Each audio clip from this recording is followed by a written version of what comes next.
Hello दोस्तों, आप सभी का बहुत बहुत हार्दिक अभिनंदन। स्वागत है रेलवे एनटीपीसी। दोस्तों, आपके लिए जीके जीएस जो कि previous year question number series जो कि आज लेक्चर नंबर 3 होने वाला है।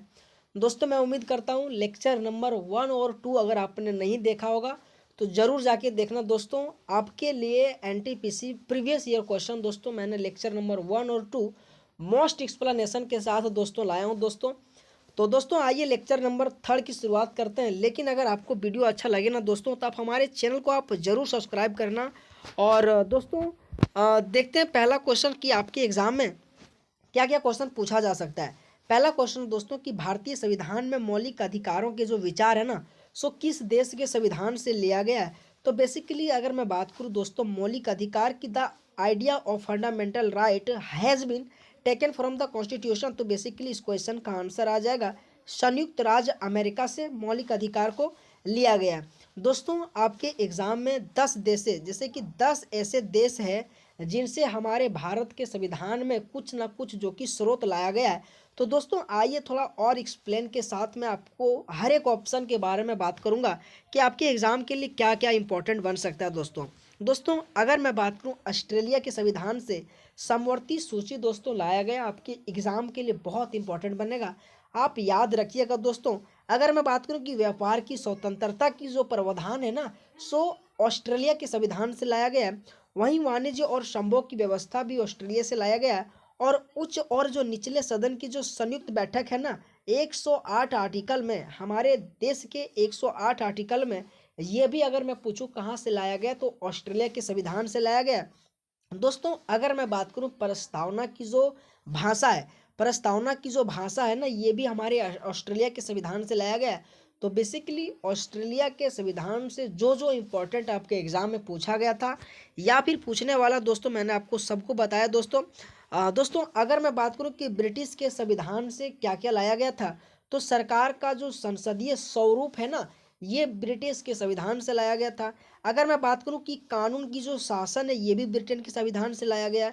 विधिक प्रक्रिया ये भी ब्रिटेन के संविधान से लाया गया। एकल नागरिकता, कैबिनेट प्रणाली और विशेषाधिकार संबंधित और द्विसदनीय जो व्यवस्था है ये जितने भी मैंने आपको कहा ना दोस्तों ये सारे आपके ब्रिटेन के संविधान से लाया गया है और आपके एग्जाम के लिए बहुत इंपॉर्टेंट बनता है। दोस्तों यकीनन आपको पता होगा दोस्तों इस तरीके से क्वेश्चन चाहे एसएससी हो चाहे रेलवे हो चाहे कोई भी एग्जाम हो हमेशा क्वेश्चन पूछा जाता। दोस्तों आपको याद रखना दोस्तों, चाहे आप स्क्रीनशॉट मार लीजिए दोस्तों, आपके बहुत इंपॉर्टेंट बनेगा आपके एग्जाम के लिए। दोस्तों अगर मैं बात करूं कि आयरलैंड के संविधान से क्या क्या जो कि लाया गया और आपके एग्जाम के लिए इंपॉर्टेंट बनता है तो राज्य के नीति निदेशक सिद्धांत जो कि डीपीएसपी हमें कहते हैं और ये अगर मैं पूछूं तो ये आयरलैंड के संविधान से लाया गया। अगर मैं बात करूं कि राज्यसभा सदस्यों का जो नामांकन है ये भी आयरलैंड से लाया गया और ये राष्ट्रपति का जो निर्वाचन की जो विधि और प्रक्रिया है ना दोस्तों ये भी आपके आयरलैंड के संविधान से लाया गया है। दोस्तों ये 3 आपके एग्ज़ाम के लिए बहुत इंपॉर्टेंट बनता है। आपके एग्ज़ाम में हमेशा ये क्वेश्चन पूछा जाता है। तो आप सबसे रिक्वेस्ट है दोस्तों मैं जो आज पहला क्वेश्चन से आपको इतना सारा एक्सप्लेन दिया दोस्तों आपको कैसा लगा। अगर दोस्तों आपको अच्छा लग रहा दोस्तों तो आप हमारे चैनल के साथ आप ज़रूर जुड़ना। दोस्तों आप हमारे मेहनत के लिए दोस्तों एक ज़रूर कमेंट कीजिएगा, लाइक कीजिएगा दोस्तों, है ना। हर एक टॉपिक को चुन चुन कर लाए दोस्तों जो आपके एग्जाम ओरिएंटेड है। दोस्तों दूसरा क्वेश्चन देखते हैं कि वर्ष 2011 की जनगणना से प्राप्त जो कि अंतिम आंकड़ों के अनुसार भारत की साक्षरता दर कितना था। तो दोस्तों इस क्वेश्चन का आंसर आ जाएगा 74.04%। दोस्तों सेंसस आपके 2011 की जो सेंसस है चाहे आप हर एक एग्जाम हो दोस्तों हर एक एग्जाम में सेंसस से क्वेश्चन पूछा जाता है। लेकिन दोस्तों अगर मैं बात करूं साक्षरता के अनुसार तो अगर मैं बात करूं कि सबसे ज़्यादा साक्षर राज्य कौन सा है तो केरला आ जाएगा दोस्तों। अगर मैं बात करूं दोस्तों सबसे कम साक्षर वाला राज्य कौन सा है तो बिहार आ जाएगा दोस्तों। अगर मैं बात करूं दोस्तों कि सबसे ज़्यादा साक्षर वाला यूटी कौन सा है तो लक्षद्वीप आ जाएगा दोस्तों। ये 3 पॉइंट आपको याद रखना दोस्तों। और अगर मैं बात करूं कि पूरे ओवरऑल 2011 जनगणना के अनुसार कितना परसेंट था भारत की साक्षरता तो 74.0%। ये भी मोस्ट इंपॉर्टेंट आपके एग्जाम के लिए बनता है। दोस्तों आइए जानते हैं आपके जो एग्ज़ाम हुआ इस बार का उसमें से अगर मैं बात करूं कि 2011 जो जनगणना के अनुसार भारत का जो साक्षर दर हुआ सो 74.04% रहा। अगर दोस्तों मैं बात करूं कि पुरुष मेल साक्षरता दर कितना था, तो 82.14 रहा। ये भी आपके एग्जाम के लिए बहुत इंपॉर्टेंट बनता है दोस्तों। अगर मैं बात करूं कि महिला में कितना सा रहा, तो 65.46%। ये भी आपके एग्जाम के लिए बहुत इंपॉर्टेंट बनता है।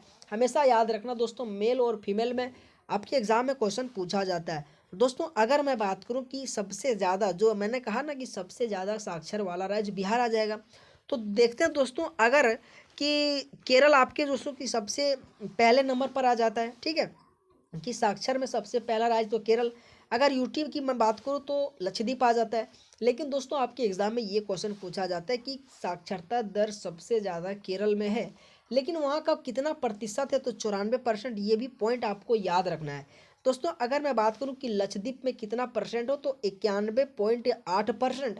ये भी आपके एग्जाम के लिए बहुत इंपॉर्टेंट बनता है। साथ ही मिजोरम, गोवा, त्रिपुरा, ये आपके 5 शीर्ष आपके राज्यों को मैंने नाम बताया।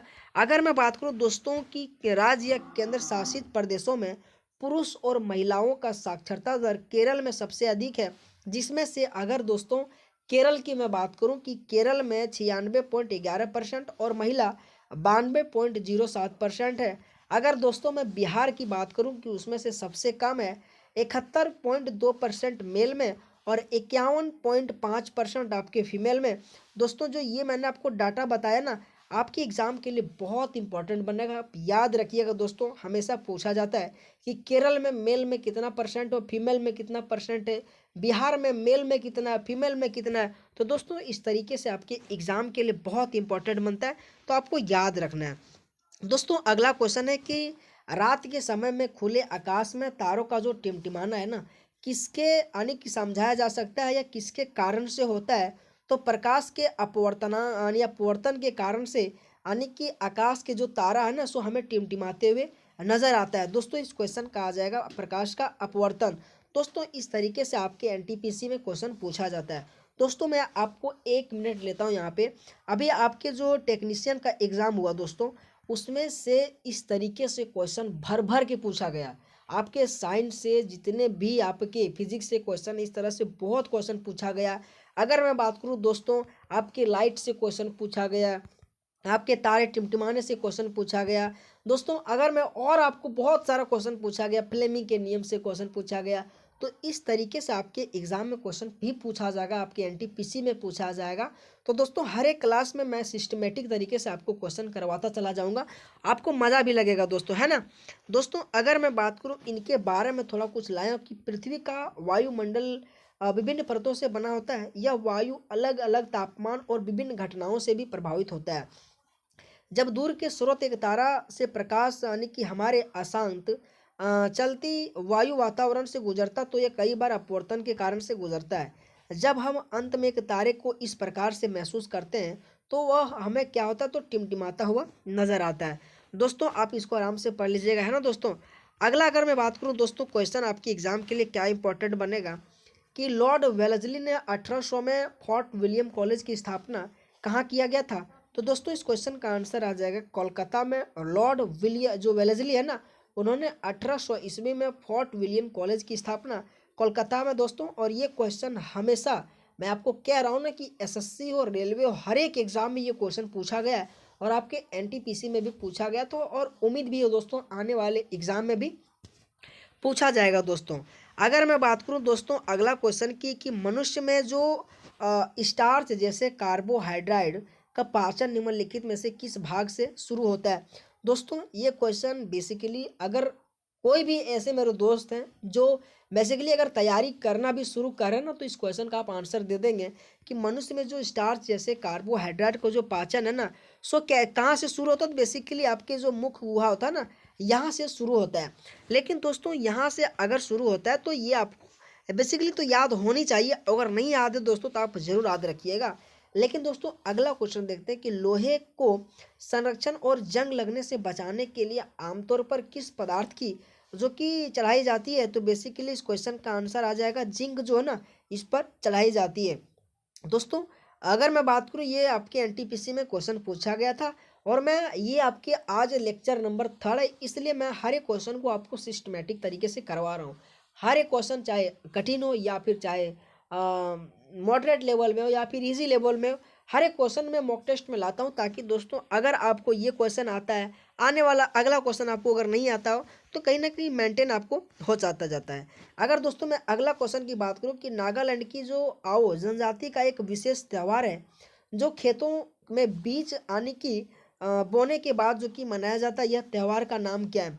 दोस्तों अगर आपको पिछला क्वेश्चन आया है लेकिन इस क्वेश्चन आपको नहीं आया है, तो दोस्तों यहाँ आपको सीखना है ना दोस्तों। तो आइए देखते हैं इस क्वेश्चन का, बेसिकली आपका आंसर आ जाएगा महोत्सव। जो महोत्सव है ना, वो नागालैंड की आओ जनजाति द्वारा मनाया जाता है। जो खेतों में जब बीज बोता है ना, उसी दौरान ये जो महोत्सव है ना आपका मनाया जाता है। दोस्तों अगर मैं बात करूं, हॉर्नबिल महोत्सव भी आपके नागालैंड में मनाया जाता है, और ये आपके एग्जाम में बहुत बार पूछा गया कि हॉर्नबिल महोत्सव किस राज्य में मनाया जाता है, तो नागालैंड में। दोस्तों अगर मैं मीमकूट की बात करूं तो आपके मिजोरम में मनाया जाता है।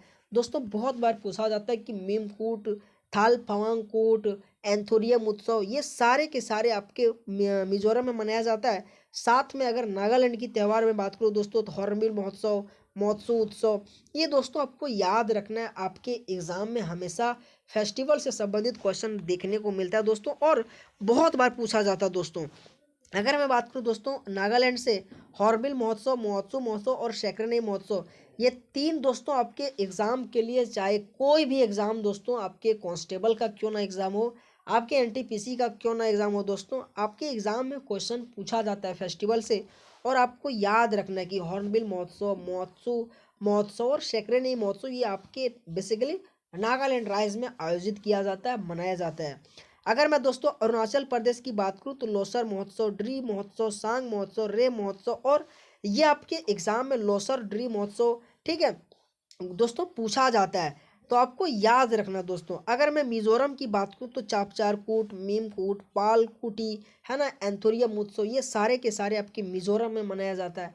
तो दोस्तों मैंने कहा ना, आपके एग्जाम में फेस्टिवल से संबंधित क्वेश्चन हर एक शिफ्टों में क्वेश्चन पूछा जाता है, तो आपको याद रखना दोस्तों। अगर मैं मेघालय की बात करूं तो खासी महोत्सव, वांगला महोत्सव, और अगर मैं बात करूं तो रानी कौर महोत्सव आपके एग्जाम के लिए बहुत इंपॉर्टेंट बनता है दोस्तों।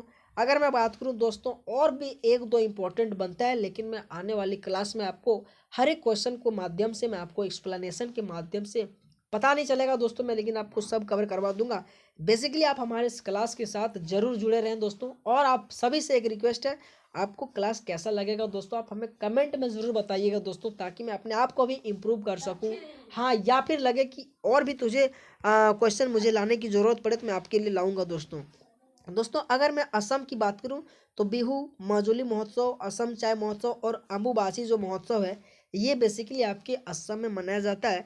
अगर मैं अगला क्वेश्चन की मैं बात करूं दोस्तों कि निम्नलिखित में से वह कौन व्यक्ति है जिनका नाम देव नाम प्रियदर्शी के नाम से भी जाना जाता है, दोस्तों इस क्वेश्चन का आंसर आ जाएगा, जो मौर्य सम्राट अशोक को देव नाम प्रियदर्शी के नाम से जाना जाता है। दोस्तों आइए इनके बारे में आपके एग्जाम में क्या क्वेश्चन पूछा जा सकता है, तो दोस्तों बात करते हैं। अगर मैं बात करता हूं कि मौर्य सम्राट अशोक वह व्यक्ति है जिनका देवनाम प्रियदर्शी के भी नाम से जाना जाता है। अगर मैं बात करूं कि देवनाम प्रियदर्शी का अर्थ होता है कि देवताओं का प्रिय, जो अक्सर अशोक द्वारा प्रियदर्शी शीर्ष के साथ प्रयोग किया जाता है, जिसका अर्थ है वह जो दूसरों के साथ दया करता है। दोस्तों ये थोड़ा, यानी कि जो मैं क्वेश्चन टाइप किया ये थोड़ा गलत आया, मगर मैंने जो कह रहा हूँ दोस्तों, ये आपको याद रखना, देव नाम प्रियदर्शी आपके एग्जाम में ये क्वेश्चन बेसिकली पूछा जाएगा। अगर मैं बात करूँ दोस्तों अशोक के बारे में और आपके एग्जाम के लिए, अगर बात करूँ कि अशोक बेसिकली मौर्य वंश से संबंध रखता था। अगर बात करूँ तो 268 से लेकर 232 तक उन्होंने मौर्य वंश पर शासन किया था। दोस्तों मौर्य वंश आपके एग्जाम के लिए सबसे पहला चंद्रगुप्त मौर्य, फिर जाके बिंदुसार, फिर जाके आपके अशोक आया था। अगर मैं बात करूं चंद्रगुप्त मौर्य 322 से लेकर 298 बीसी। अगर मैं बात करूं आपके जो बिंदुसार हुआ ना, ये 298 से लेकर 273, फिर जाके 269 से लेकर 232 तक आपको याद रखना है, ठीक है। 269 या 268 दो में से कोई भी आपको देगा दोस्तों, आपको बेसिकली करेक्ट मारना है। अगर मैं बात करूं दोस्तों आपके जो पूर्व तट कलिंग देश की अपनी सफल विजय के बाद अशोक ने सशस्त्र विजय को त्याग दिया था। अगर मैं बात करूं उन्होंने 3 नीति को अपनाई था। धर्म द्वारा विजय, यानी अर्थात जीवन में सही सिद्धांतों को कहा जाता है। उन्होंने स्वभाव ईमानदारी से भरा हुआ था। अशोक ने अपने शासनकाल में 8वें वर्ष में कलिंग जो कि देश आने की पर विजय लड़ा था और उन्होंने बौद्ध धर्म के संबंध में आए और उसने अपनाया था। दोस्तों कलिंग जो युद्ध है ना आपके एग्जाम में अशोक के द्वारा लड़ा गया और ये आपके एग्जाम में बहुत बार पूछा जाता है। अगर मैं बात करूं उन्होंने कई स्तूपों और मठ का निर्माण करवाया। और दोस्तों अगर मैं चंद्रगुप्त मौर्य के बारे में कुछ जानकारी प्राप्त करते हैं कि वह मौर्य वंश के संस्थापक थे और 305 ईसा पूर्व में उन्होंने सेल्यूकेसर निकेटर अलेक्जेंडर के जनरल अनिक कंट्रोले ने एनएम इंडिया के खिलाफ मार्च किया था और उसे हराया भी था। अगर मैं बात करूं कि चंद्रगुप्त ने अपने जीवन के अंत में जैन धर्म को अपनाया और अपने बेटे बिंदुसार को सिंहासन को त्याग कर दिया था दोस्तों, है ना। मैंने आपको फॉर्मेशन पहले ही बताया, चंद्रगुप्त मौर्य पहला आया, फिर बिंदुसार, फिर अशोक आया। तो इस तरीके से आपके एग्जाम में क्वेश्चन पूछा जाता है। अगर मैं बात करूं दोस्तों गौतम बुद्ध से, इन्हीं के क्वेश्चन के बारे में आपको थोड़ा कुछ बता देता हूं कि गौतम बुद्ध का जन्म 563 ईस्वी में नेपाल के लुम्बिनी में सिद्धार्थ गौतम बुद्ध के नाम से जाना जाता है। आपके एग्जाम में बहुत बार पूछा जाता है 563 ईस्वी में लुम्बिनी में जन्म हुआ था। दोस्तों अगर मैं बात करूं 19 वर्ष की आयु में गौतम बुद्ध ने घर को छोड़ दिया था। दोस्तों आपके एग्जाम में क्वेश्चन पूछा जाता है कि जब गौतम बुद्ध ने घर को छोड़ा था तो उसे क्या कहा जाता है, तो महाविनिष्क्रमण के नाम से जाना जाता है। लेकिन जब उनका मृत्यु हुआ तो महापरिनिर्वाण कहा गया था। तो ये आपको याद रखना दोस्तों। अगर मैं बात करूं दोस्तों 49 दिन के ध्यान के बाद गौतम बुद्ध ने बिहार के बोधगया में पीपल के वृक्ष के नीचे बौद्धिक ज्ञान प्राप्त किया था। दोस्तों आपको याद रखना है कि यानी कि जो गौतम बुद्ध है ना, सो कहाँ पे ज्ञान प्राप्त हुआ था, पीपल के जो वृक्ष है ना उनके नीचे जो कि ज्ञान प्राप्त हुआ था, जो कि बोध गया में प्राप्त हुआ था। ये आपको याद रखना दोस्तों। अगर मैं बात करूं कि बौद्ध जो कि शिक्षाएं थेरवाद सिद्धांत यानी कि बौद्ध दर्शन की नींव रखा था। और इसी के साथ अगर मैं महात्मा महावीर के बारे में बात करूं तो ये 24वां और अंतिम तीर्थंकर थे। और इनका जन्म की मैं बात करूं तो 540 ईस्वी पूर्व में और कुंडलग्राम जो कि बिहार में हुआ था। बेसिकली गौतम बुद्ध और महात्मा आपके जो महावीर स्वामी है इनसे संबंधित क्वेश्चन आपके एग्जाम में बहुत बार पूछा जाता है। तो दोस्तों आपको याद रखना है। अगला क्वेश्चन दोस्तों कि नीचे दिए गए किस शहर को पहले और चौथे जैन तीर्थंकरों के जन्म के रूप में जाना जाता है। तो दोस्तों अयोध्या जो है ना, सो आपके जो पहले तीर्थंकर और क्या बोल रखा है कि चौथे तीर्थंकर इनके जन्म स्थल को माना जाता है। दोस्तों अगर मैं बात करूं कि जैन धर्म आदित्यनाथ या और ऋषभ देव ने जैन धर्म की स्थापना किया था, जबकि वास्तविक संस्थापक महावीर स्वामी को माना जाता है। अगर मैं बात करूं कि जैन धर्म के महत्वपूर्ण सिद्धांत है सत्य, अहिंसा, अस्तेय। ये आपके एग्जाम में क्वेश्चन पूछा जाता है कि जैन धर्म के महत्वपूर्ण सिद्धांत क्या क्या है। साहित्य है, अहिंसा है, अस्तेय मतलब चोरी ना करना उसे अस्तेय कहते हैं, अपरिग्रह और ब्रह्मचर्य। ये आपके 5 आपके एग्जाम में बहुत बार पूछा जाता है। अगर मैं बात करूं ब्रह्मचर्य का नियम किसने दिया था, तो महावीर स्वामी के द्वारा दिया गया था। जैन धर्म को मानने वाले लोग को जिस स्थान पर पूजा करते हैं उन्हें जैन मंदिर या देवासर कहा जाता है। जैन धर्म की 2 प्रमुख शाखाएं होता है, श्वेतांबर और दिगंबर। आपके एग्जाम में बहुत बार पूछा जाता है, आपको याद रखना दोस्तों। अगला क्वेश्चन दोस्तों कि निम्नलिखित किस रसायन के कारण जो पटाखा फूटने पर चमकदार लाल रंग दिखाई देता है। आपके एग्जाम में इस तरीके से एनटीपीसी में बहुत बार पूछा जाता है कि जब पटाखा फूटता है तो कौन सा रंग दिखाई देता है, कौन सा रंग में प्रतीत होता है। तो मैंने हर एक क्वेश्चन को आपके लिए लेकर आए दोस्तों। तो इस क्वेश्चन का आंसर आ जाएगा स्ट्रोंशियम। स्ट्रोंशियम के कारण से जब पटाखा फूटता है तो हमें लाल रंग दिखाई देता है। अगर मैं बात करूँ दोस्तों और आपके एग्जाम के लिए क्या क्या क्वेश्चन बन सकता है, तांबे, कैल्शियम, स्ट्रोंशियम के वाष्पशील धातु के यौगिक का उपयोग आमतौर पर आतिशबाजी में रंग प्रदान करने के लिए किया जाता है।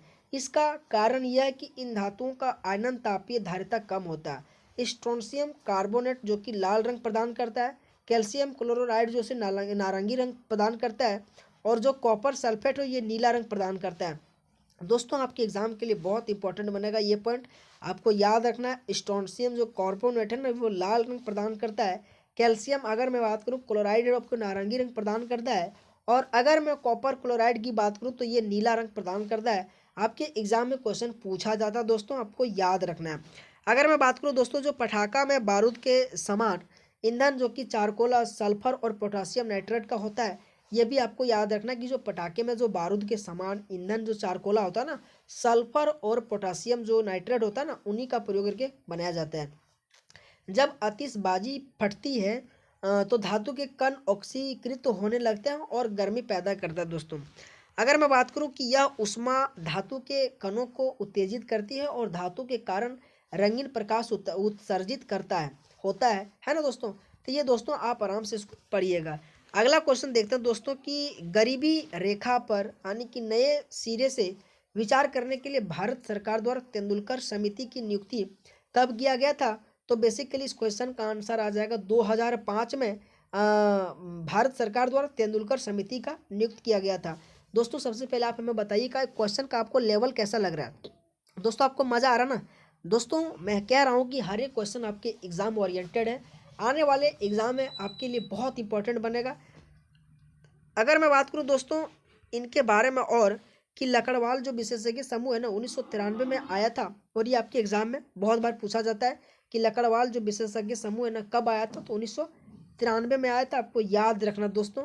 अगर मैं बात करूं अध्यक्षता प्रोफेसर डी लकड़वाल ने इसको लाया गया था, और आपके एग्जाम में पूछा जाता है कि लकड़वाल जो विशेष समूह है ना कब आया था 1993 में। अगर दोस्तों मैं बात करूं कि तेंदुलकर जो विशेषज्ञ समूह है ना इसकी स्थापना 2005 में किया गया था, और इसका नेतृत्व सुरेश तेंदुलकर ने किया गया था। अगर मैं बात करूँ रंगराजन समिति 2014 का है, लेकिन इसकी स्थापना 2012 में किया गया था, और इसकी अध्यक्षता चक्रवर्ती रंगराजन ने किया गया था। ये मैंने जो आपको 4 नोट आपको करवाया, 4 इंपॉर्टेंट जो पॉइंट लेकर आए हैं दोस्तों, ये आपके एग्जाम में हमेशा पूछा जाता है, तो आपको याद रखना दोस्तों। अगर मैं दोस्तों अगला क्वेश्चन देखते हैं कि निम्नलिखित में से कौन सा भारतीय संविधान की गैर संघीय विशेषता है। तो एकल जो संविधान है ना सो हमारे भारतीय संविधान की एक गैर संघीय विशेषता है। अगर मैं इस क्वेश्चन के बारे में जानते हैं कि जो संघीय सरकार एक सरकार जिसमें संविधान द्वारा केंद्र सरकार और राज्य सरकार के बीच शक्तियों को जो विभाजित किया जाता है और दोनों स्वतंत्र रूप से अपने अपने अधिकारों के क्षेत्र में काम करते हैं, तो ये आपके बारे में कहा गया था दोस्तों। अगर मैं बात करूं कि एकात्मक जो सरकार एक सरकार जिसमें सभी शक्तियां केंद्र सरकार में निहित होता है, यदि राज्य सरकार मौजूद हो तो केंद्र सरकार अपने अधिकार जो कि प्राप्त करता है, ये आपके एकात्मक सरकार। और आपके ये संघीय सरकार दोस्तों आपके एग्जाम में पूछा जाए तो आपको याद रखना है। अगर मैं संघीय सरकार की बात करूं तो संघीय सरकार उसे कहते हैं कि एक सरकार जिसमें संविधान द्वारा ही केंद्र सरकार और राज्य सरकार के बीच जो शक्तियों का विभाजन किया जाता है ना, और दोनों स्वतंत्र रूप से अपने अपने अधिकार क्षेत्र में जो काम करता है उसे संघीय सरकार कहते हैं दोस्तों।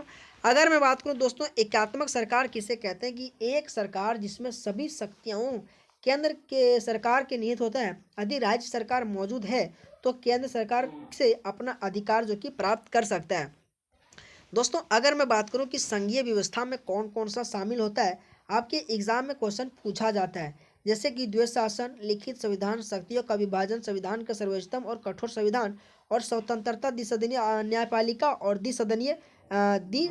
द्विसदनात्मक, ये आपके संघीय विशेषता में है। और आपको ये पॉइंट याद रखिएगा दोस्तों, जिस तरह से अभी क्वेश्चन पूछा गया ना, कोई भी ऑप्शन दे सकता है, बोलेगा कि कौन सा संघीय व्यवस्था में आता है। अगर दोस्तों मैं बात करूं कि एकात्मक विशेषता में कौन कौन सा आता है, तो मौजूदा जैसे कि केंद्र हो गया, एकल संविधान, संविधान का लचीलापन, आपातकालीन प्रावधान और एकल नागरिकता, ये आपके एकात्मक विशेषता में आता है। ये आपको दोस्तों याद रखना है। अगला क्वेश्चन दोस्तों, लेकिन इसमें से एकीकृत न्यायपालिका और अखिल सेवाएं शामिल भी है। अगला क्वेश्चन है कि कौन सा युग्म जंतु जगत के जंतु संघ से संबंधित गलत है। तो लिवर फ्लू यानी कि क्या बोल रहे हैं नीमेटोडा, ये आपके गलत है, बाकी बात ये सब सही है। स्टार फिश जो कि आपके क्या है, तो इकाइडोनर्मेटा है। अगर मैं बात करूँ झींगे, ये ऑर्थोपेडा से संबंधित है। साइकन आपके पोरीफेरा से संबंधित है दोस्तों। अगला क्वेश्चन है कि राष्ट्रपति महात्मा गांधी ने अपने किस पुस्तक में ग्रामीण अर्थव्यवस्था की आत्मनिर्भरता को महत्वपूर्ण बढ़ाया है। तो हिंद स्वराज इस क्वेश्चन का आंसर आ जाएगा। और आपको ये याद रखना दोस्तों, आपके एग्जाम में क्वेश्चन पूछा गया था और ये मैंने लेकर आया था। अगला क्वेश्चन दोस्तों कि निम्नलिखित में से कौन कैल्शियम कार्बोनेट का एक रूप नहीं है। तो बिना बुझा हुआ चूना एक प्रकार से आपके कैल्शियम कार्बोनेट का रूप नहीं दोस्तों, आपको याद रखना है दोस्तों। अगर मैं बात करूं कि अगला क्वेश्चन आपके एग्जाम के लिए क्या इंपॉर्टेंट बनेगा कि भारतीय संविधान के मूल पाठ में कितने अनुच्छेद थे। तो 395 आपके जो मूल पाठ है ना उसमें से अनुच्छेद था दोस्तों। अगर मैं बात करूं आपके जो संविधान है ना उनसे संबंधित बहुत क्वेश्चन पूछा जाता है, लेकिन हर एक क्वेश्चन को मैंने लाया दोस्तों, आपको केवल और केवल इस क्लास को देखना दोस्तों, हर एक लेक्चर को ध्यान से देखना है। अगर मैं बात करूं कि भारतीय संविधान को 26 नवंबर 1949 को भारतीय संविधान द्वारा अपनाया गया था, 26 जनवरी 1905 को ये पूरी तरह से प्रभावित हुआ था। दोस्तों अगर मैं बात करूं, ये अगर जो जिस समय जो अब आपकी संविधान आया था ना, उस समय 395 अनुच्छेद था और उस समय 8 अनुसूचियां था। अगर मैं बात करूं वर्तमान में आपके 475 से भी ज़्यादा है, जिसमें से 12 अनुसूचियां हैं, आपको याद रखना है। अगर मैं बात करूं कि भारतीय संविधान मूल रूप से अंग्रेजी में लिखा गया था, जो कि प्रेम बिहारी नारायण जो कि ने उन्होंने भारतीय संविधान को हाथ से लिखा, और डॉक्टर भीमराव अंबेडकर को भारतीय संविधान के जनक के रूप में जाना जाता है। ये पॉइंट बेसिकली आपको याद रखना, आपके एग्जाम के लिए बहुत इंपॉर्टेंट बनेगा। अगर मैं बात करूं दोस्तों, भारतीय संविधान 2 साल 11 महीने 18 दिन तक तैयार किया गया था, बनाया गया था। 26 नवंबर को संविधान दिवस घोषित करने का निर्णय लिया। अगर मैं बात करूं, भारत के राष्ट्रीय ध्वज को 22 जुलाई 1947 को अपनाया गया। और वहीं अगर झंडे की चौड़ाई और उसकी लंबाई की मैं बात करूं दोस्तों, तो 2.3 आपके एग्जाम के लिए बहुत इंपॉर्टेंट बनेगा। दोस्तों आपको याद रखना है, बहुत इंपॉर्टेंट बनता है। दोस्तों अगर मैं बात करूं अगला क्वेश्चन की COP 29 शिखर सम्मेलन 2024 का जो मेजबान है ना, सो कौन सा देश करेगा, तो अजरबैजान है। ये आपके एग्जाम के लिए बहुत इंपॉर्टेंट है। करंट अफेयर से बेसिकली जितने भी मेजबानी देश है, G20 हो, SCO हो, ब्राज़ील हो जाएगा, G7 है, उन सभी संबंधित आपके एग्जाम के लिए बहुत इंपॉर्टेंट बनेगा। तो आप सभी से रिक्वेस्ट है, उस तरीके से क्वेश्चन को पढ़ के जाइएगा, आपके एग्जाम के लिए इंपॉर्टेंट बनेगा। दोस्तों अगर मैं COP 28 की मैं बात करूं, तो 11 से 22 नवंबर 2024 तक अजरबैजान में आयोजन किया जाएगा। अगर दोस्तों मैं बात करूं कि COP यानी कि 30 का जो मेजबान है ना, सो आपके ब्राज़ील में किया जाएगा। ये भी आपको याद रखना है कि COP आपके जो 28 है अजरबैजान में किया जाएगा, लेकिन COP 29 का जो मेजबान है ना, सो ब्राज़ील में किया जाएगा। COP 29 दोस्तों आपको याद रखना है, ब्राज़ील में किया जाएगा। लेकिन अगर COP 30 की मेजबान के रूप में सहमति भी हुआ है, जो कि अभी डिफाइन नहीं किया गया है। अगर मैं बात करूं संयुक्त राष्ट्र जलवायु परिवर्तन सम्मेलन COP 28, जो कि जीवाश्म ईंधन युग के अंत की शुरुआत को चिन्हित करने के लिए एक समझौता के साथ संपन्न हुआ, जो देश के अधिक से टिकाऊ प्रथाओं के अनेक परिवर्तन के प्रोत्साहित करता है। दोस्तों और भी इसमें बहुत सारा बातें मैंने आपके लिए लिख के आया हूँ दोस्तों, है ना। अगला क्वेश्चन दोस्तों कि भारत के निम्नलिखित महत्वपूर्ण नदियों में से कौन सी नदी पश्चिम घाट से जो कि नहीं बहती है, नहीं निकलता है, तो बेसिकली इस क्वेश्चन का आंसर आ जाएगा महानदी। दोस्तों मैं लेक्चर नंबर 2 में कहा था कि आपके एग्जाम में बहुत सारा क्वेश्चन पूछा जाता है कि कौन सी नदी पश्चिम की ओर बहता है, कौन सी नदी पूर्व की बहता है। तो दोस्तों आज एक मैंने क्वेश्चन लेकर आया कि कौन सी नदी पश्चिम घाट से नहीं निकलता है, तो महानदी, जिसमें से कावेरी, गोदावरी, कृष्णा, ये सारे के सारे आपके पश्चिम घाट से निकलता है। अगर दोस्तों मैं बात करूँ कृष्ण नदी के बारे में, कि कृष्ण नदी महाकालेश्वर के ठीक उत्तर 1337 मीटर की ऊंचाई पर महाराष्ट्र के सतारा जिले के जोर गांव पर यानी पश्चिमी घाट से निकलता है, और उद्गम से लेकर बंगाल की खाड़ी तक गिरने में अगर नदी की लंबाई की बात करूं तो 1400 किलोमीटर है। आपके एग्जाम के लिए कृष्ण नदी बहुत इंपॉर्टेंट बनेगा, आपको याद रखना है। दोस्तों अगर मैं गोदावरी नदी, जिसे हिंदू धर्म में पवित्र माना जाता है, त्र्यंबकेश्वर के ब्रह्मगिरी पर्वतों से निकलता और राजमुंदरी के पास समुद्र में मिलता है। आपको याद रखना दोस्तों, गोदावरी आपके एग्जाम के लिए बहुत इंपॉर्टेंट बनता है, त्र्यंबकेश्वर के ब्रह्मगिरी पर्वतों से निकलता है। अगर मैं बात करूं, जो त्र्यंबकेश्वर भारत के सबसे पवित्र शहर माना जाता है, गोदावरी इस शहर में ब्रह्मगिरी पहाड़ी से निकलता है, और यह माना जाता है कि भगवान गणेश का जन्मस्थान है, जिसे त्रिसंध्या गायत्री के स्थान पर भी माना जाता है। अगर मैं बात करूं दोस्तों अगला क्वेश्चन कि मानव शरीर के कौन सा सबसे लंबा कोशिका है, तो इस क्वेश्चन का आंसर आ जाएगा तंत्रिका। जो कोशिका है ना, मानव शरीर की सबसे लंबी कोशिका है। अगर मैं बात करूं दोस्तों, तंत्रिका कोशिका को भी ही न्यूरॉन कहा जाता है। अगर मैं बात करूं, न्यूरॉन तंत्रिका तंत्र की संरचनात्मक और कार्यात्मक इकाई भी कहा जाता है। आपके एग्जाम के लिए बहुत इंपॉर्टेंट बनेगा, ये पॉइंट आपको याद रखना है। इस सूक्ष्म संरचना के 3 प्रमुख भाग अर्थात कोशिका, काय, पानी प्रस्तुत तंत्र और तंत्रिका कश होता है। तंत्रिका कोशिका का अगर मैं कार्य की बात करूं दोस्तों, तो यह शरीर के आसपास की उत्तेजनाओं की प्रतिक्रिया करने में मदद करता है। यह शरीर को उपापचय गतिविधियों के सुचारू संचालन में सहायता करता है। न्यूरॉन विभिन्न प्रकार के इनपुट तत्व को पता लगाने और प्राप्त करने में संचालित करता है और सक्षम करता है। तो दोस्तों आज ये आपके एग्जाम के लिए कुछ बेसिकली मैंने क्वेश्चन लाया था। दोस्तों अगर आपको क्लास अच्छा लगा, आप सबसे रिक्वेस्ट है हमारे चैनल को आप जरूर लाइक करना, सब्सक्राइब करना, और इस चैनल के साथ आप जरूर जुड़ना। दोस्तों आपको एक से एक क्वेश्चन देखने को मिलेगा और इसका एक्सप्लेनेशन देखने को मिलेगा। तो बहुत बहुत धन्यवाद, थैंक यू सो मच आप सभी दोस्तों को।